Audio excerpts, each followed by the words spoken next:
In the hull menu, there are a lot of options to display information about the model in the hull menu.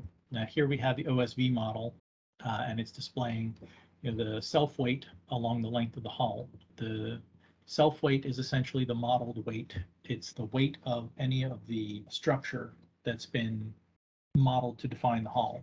It won't be the total weight. We'll still need to account for all of the additional things that aren't modeled in there, but it can be a good indicator of how much of the mass you've managed to put into the structural weight. The gross weight will also include various things from the current loading condition. Now the self-weight's always going to be the same because it's just the model structure, but the gross weight also will include various weights that you've added for a specific loading condition. And it may include things like additional masses for engines or cargo that's defined using, say, groups of plate with an associated mass.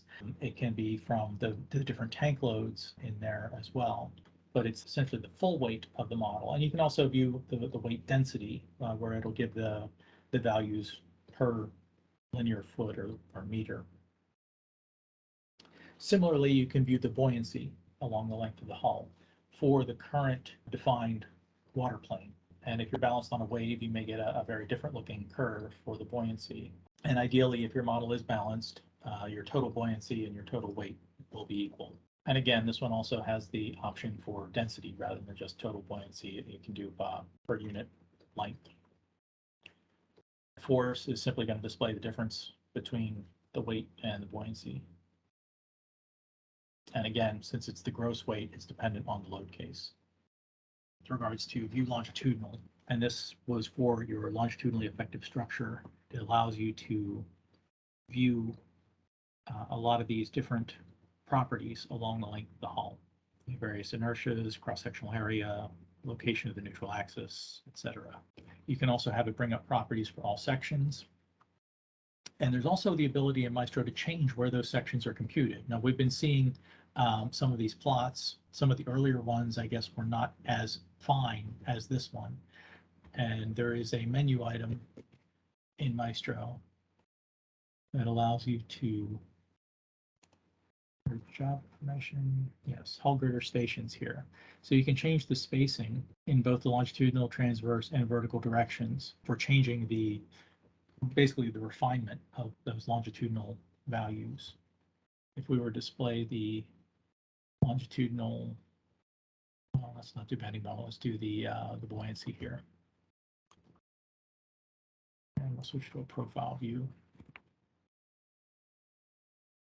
We can come in and let's change that to the default. Let's see what we get.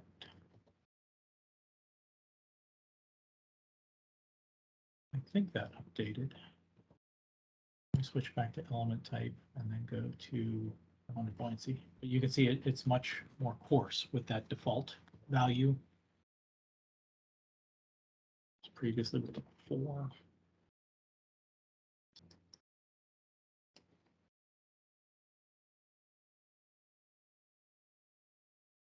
The redisplay points, now you can see it's much finer. And if I were to change that to, right now we're cutting one every 4 meters. If we double that, we make it every 2 meters.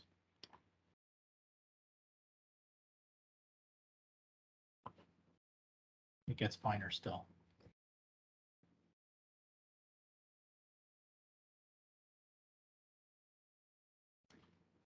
Similarly, you have the option to view various properties in the horizontal direction, although the options are a bit more limited, the horizontal direction, and then also for the transverse direction. Here you're limited to shear force, bending moment, torsional moment. The weight summary is very useful, and you can see here is an example of where you expand the output window so that you can see more of available output here. And if we switch back to the tanker model display, and if I were to bring up the weight summary, we'll expand this window, switch to output. Now there's a lot more in here because as we displayed those other plots, it was putting the information into the output window. And when we displayed, say, the buoyancy distribution or bending moment distribution, not only do you get the graphical display in the window, you also get the actual values printed to the output window.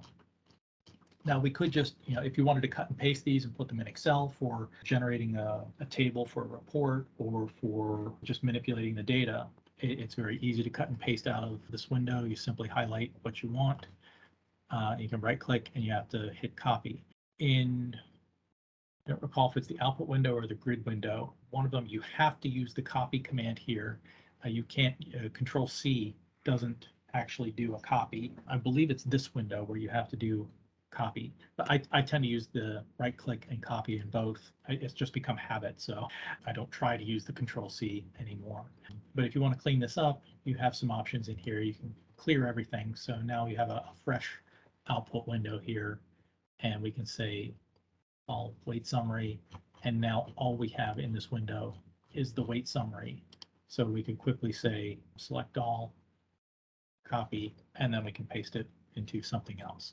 Now in this weight summary, you can see we have the self weight broken down by module, and we get the mass as well as the CG of each module within the model and the subtotals.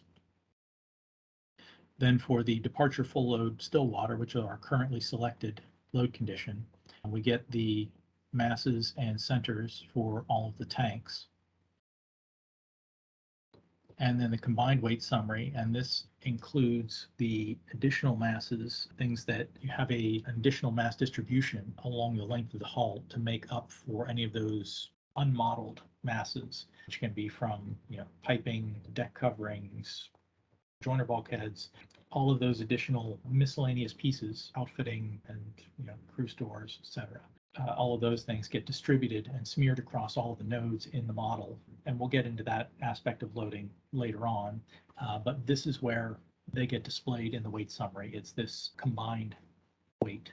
And at the module boundaries, you may not get the exact same values if you've made minor edits to the model or something and resaved it, because the nodes that are at a boundary, if it gets a weight item or if it gets in a mass added to it, it eventually has to be put into one module or the other. I don't think it splits them evenly between the two. I don't think it divides.